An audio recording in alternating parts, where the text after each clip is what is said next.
quando você levanta esse problema, você vai dizer assim, bom, 47, 46% da população brasileira é não branca, então mas ela não se considerava, pelo menos até agora, negra. Ela se diluía num gradiente étnico. Eu sou morena clara, você vê às vezes em filmes americanos atrizes negras que no Brasil seriam consideradas brancas, morenas, tá entendendo?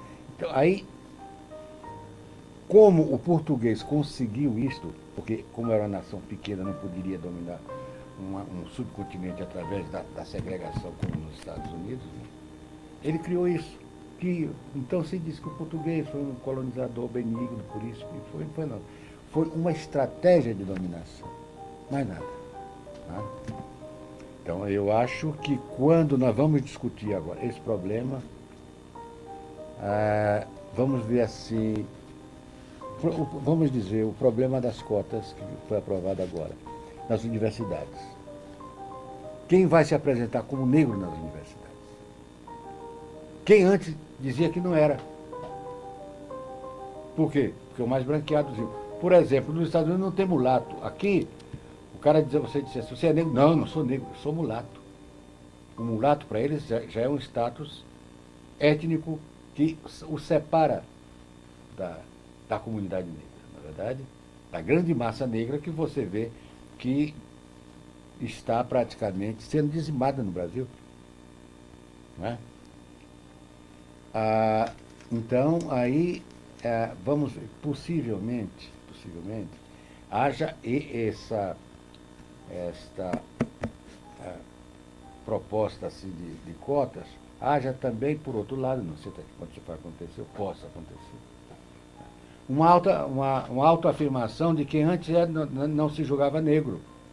Há também essa possibilidade de uma autodeterminação de reconhecimento das suas origens e haja um florescimento da consciência étnica no Brasil. É possível também isso. A gente tem que abrir as diversas perspectivas. Agora, por outro lado, tem o problema do Estado. Não é? Nós vamos ver que o Estado no Brasil é um Estado que praticamente, desde que ele foi criado com a independência, ele só defende os privilégios. Desde os primeiros seis meses da colônia até as oligarquias latifundiárias de hoje, que ainda dominam praticamente o sistema político brasileiro. Então, até que ponto o Estado brasileiro vai ter conteúdo, né, para administrar essa virada democrática que vai se dar, do ponto de vista étnico, com isenção? Né? Até que ponto esses mecanismos de democratização não vão ser barrados por uma série de mecanismos de contenção? Né? São perguntas que eu faço a mim e transmito essas perguntas, porque são dúvidas.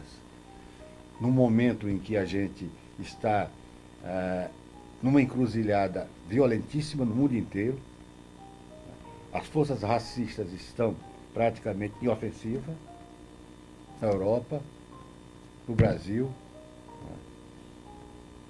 Vamos ver então até que ponto essas medidas que são transformadas em medidas burocráticas podem se efetivar dentro dessa estrutura reacionária, dessa estrutura de dominação semicolonial que o Estado brasileiro representa. Né? Se você vê que quando nós pegamos o problema vamos dizer assim, da diplomacia, os diplomatas todos dizem, não, mas nós não temos absolutamente nenhum preconceito contra a participação dos negros no processo democrático de serem membros do corpo diplomático. Mas acontece que aí é que entra o problema do fato em si, que é a realidade, e das leis que praticamente tentam cobrir ou neutralizar essa realidade. Aí então eles têm mil e uma formas de dizer por que não aceitam um diplomata. Como vão criar também mil e uma formas para não aceitar um negro na universidade, não dizendo que é porque ele é negro. Desqualificando. Mas desqualifica por N razões. Não é? Eu estava vendo mesmo uma vez, eu estava viajando, e eu vi assim, porque a nova lei, quando queriam acabar com a estabilidade do funcionário, não é racista, porque o funcionário é julgado pela assiduidade, pela não sei o que lá. Aí eu disse assim, estou colocando o retrato do negro aqui, do estereótipo do negro. Não é verdade? Quer dizer, então, isto é que me preocupa. Porque as leis no Brasil, para serem cumpridas ou não serem cumpridas, depende de vontade do Estado. O legislativo, o judiciário e o executivo. Acabou. Não é? E a gente vê, está aí você vê o problema do movimento sem terra, quer dizer, o massacre de Carajá e Eldorado não foi ainda julgado. A gente vê como a justiça é uma justiça de classe e é uma justiça branca.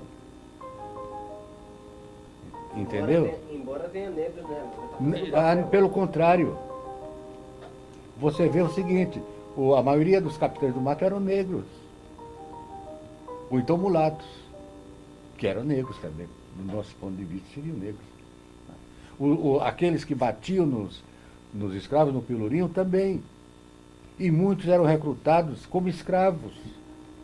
Você pega o problema dos carrascos, que no Brasil não tinha a profissão de carrasco, então eles eram escolhidos entre aqueles que tinham sido condenados, diminuíam a pena para você enforcar, que praticamente 99% dos enforcados durante a existência da pena de morte no Brasil foram negros escravos. Não é? Então, é isso que eu estou te falando. É difícil a gente reordenar, do ponto de vista democrático, do ponto de vista de democracia racial, se as aspas, a sociedade brasileira. Porque há mecanismos centenários segurando essa democratização. Entende? A gente se iludir ao acreditar que as palavras bonitas do Fernando Henrique Cardoso significam alguma coisa do ponto de vista concreto para a comunidade negra. Aquilo é uma retórica, não é? Em cima de uma realidade que ele sabe que é outra, não é aquela que ele está falando, ele sabe muito bem. Eu conheço o Fernando Henrique, fomos amigos, etc. Entende? Mas ele sabe que está mentindo. Ele sabe tranquilamente que está mentindo. Que a realidade não é aquela que ele está dizendo. Aquelas medidas, no primeiro escalão burocrático, elas são. Já que se começa a ver como é que vai se reverter a coisa, não é assim não. Quer dizer, para se iludir a comunidade negra, ela precisa, a comunidade precisa também, ela vai apanhar um pouco. Por quê? Porque de um lado vai haver vão haver esses mecanismos de dominação. E de outro lado, vai haver também, do ponto da própria comunidade negra, agentes que vão ser cooptados para essa. Qual seria a alternativa? O que o senhor aconselharia as lideranças responsáveis do movimento negro fazer? Temos que articular um forte movimento negro ideológico, combativo. Eu acho que o problema é o seguinte, o movimento negro, que hoje eu podia falar assim, movimentos negros, né? Mas você vê o seguinte, quando ele surgiu, que aliás eu estava lá na escadaria do municipal, foi o segundo cara que fez discurso lá, foi eu, estava todo mundo com medo. Ele era um movimento politizado. Né? Tinha uma proposta política independente. Então, quando veio a chamada abertura política, quando foram criados os partidos políticos, o que aconteceu? O movimento negro, que era uniforme, se dissolveu nos partidos políticos. Cada um com uma proposta, por quê? De solução do problema racial no Brasil, mas, no fundo, eram partidos que nunca tinham pensado nesse problema. Eles pegaram os negros lá para cooptar, para ajudar vamos dizer assim, na popularização desse partido. Nenhum partido tinha uma proposta e não trazia uma proposta na sua história,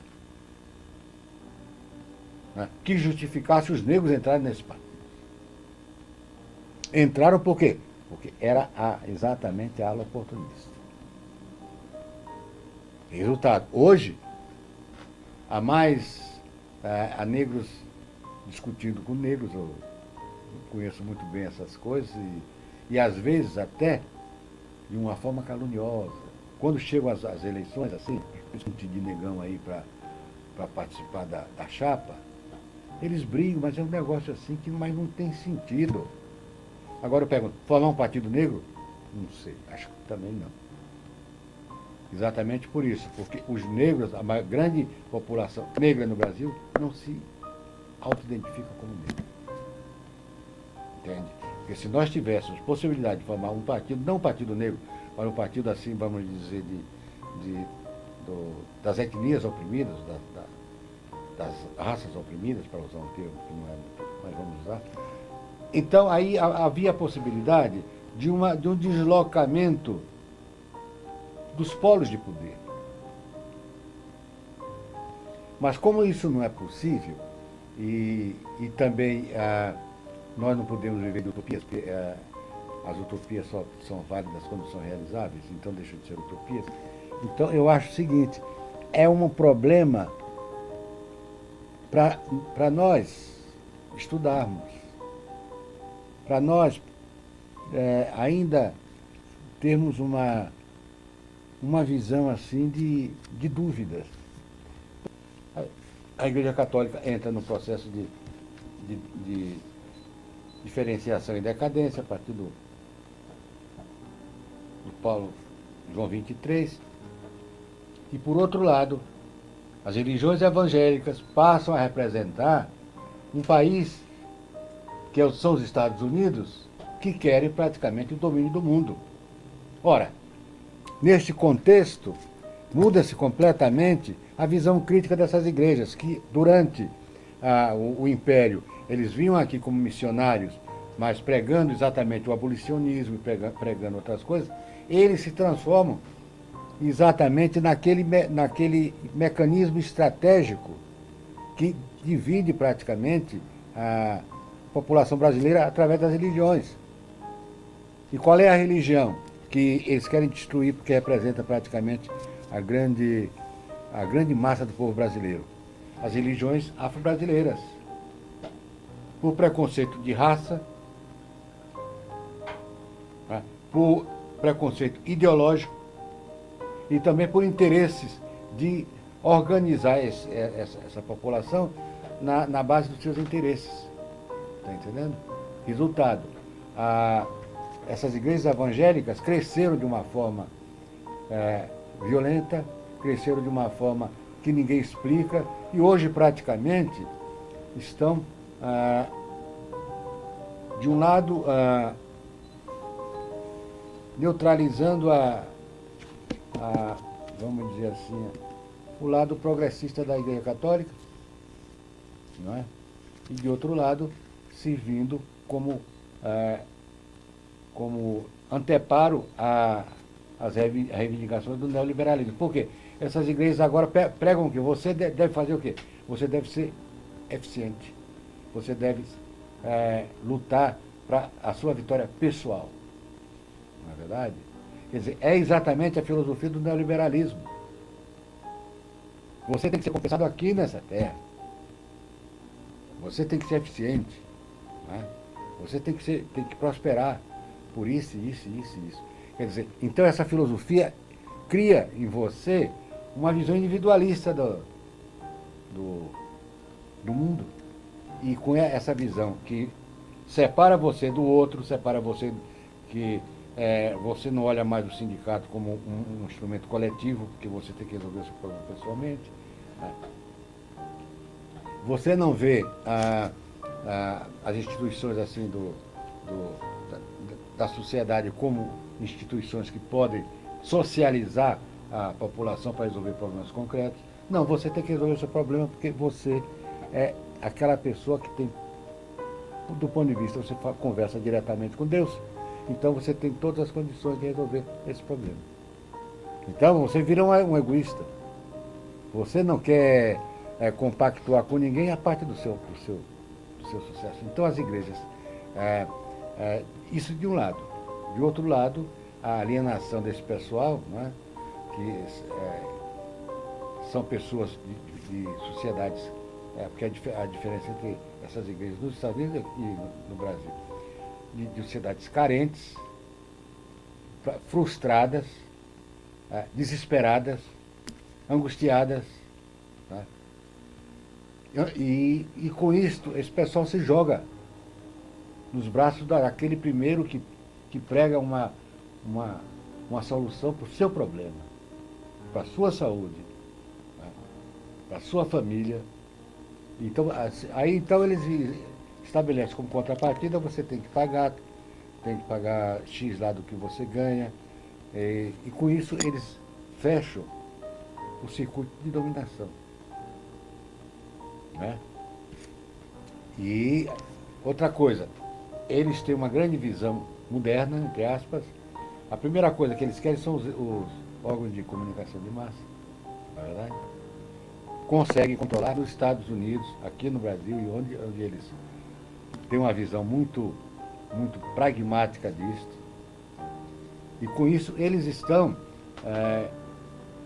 por exemplo, na Bahia, eu vi manifestações deles lá que eles queriam acabar com o candomblé da Bahia. Que o Antônio Carlos Magalhães, o oratório disse assim, vocês querem acabar? Saem daqui da Bahia. Foi um escândalo com a Igreja Universal. Porque eles queriam acabar. Fizeram passeatas dizendo que os candomblés eram religiões do diabo. Não é verdade? Quer dizer, esse problema de o diabo e Deus, o bem e o mal, ou essa dicotomia, né, ela se transformou agora em política oficial do Bush. Quem não é a meu favor é contra mim, porque eu sou o bem e os outros são o mal. O Brasil ame ou deixa. É exatamente a filosofia do ame ou deixo do tempo da ditadura. Hoje em dia, mundialmente, se nós quisermos fazer um movimento negro revolucionário no Brasil, você está achando terrorismo? logo, mas é exatamente na mesma hora terrorismo. Está entendendo? Tudo agora que for um problema de libertação na base não institucional, como está te falando, porque pela forma institucional isso não resolve mais problema nenhum. Aí vira terrorismo. Entendeu? Se eu disser que outro dia mesmo eu fiz uma entrevista para uma rádio e falei que a solução para o Brasil era a revolução, a menina telefonou depois e cortou, que aquilo podia criar problema, não sei o que lá. Está entendendo? Então, quer dizer, essas religiões salvacionistas que estão aí, dominando praticamente, já tem bancos, porque eles se organizam do ponto de vista capitalista. Tem bancos, tem as estações de rádio, tem as contribuições dos fiéis, etc. Então, eles não pagam impostos. Não pagam impostos, estão completamente privilegiados. Né? Então, com isto, eles podem criar uma cunha, né, ideológica que a Igreja Católica não tem mais condições de... Essa aqui é a verdade, não tem mais condições de tomar ofensiva de novo, não tem? Está muito desmoralizada. Veja o que está acontecendo no Estado. Pois é, pedofilia, essa coisa toda. Quer dizer, isso sempre existiu na Igreja Católica, mas quando ela tinha o poder, não aparecia absolutamente. Isso durante séculos. Não é? Mas agora, como ela perdeu o controle, o privilégio, o domínio da verdade, da informação, por que ela perdeu? Porque está decadente. Porque antes ela dizia assim, não, e era não.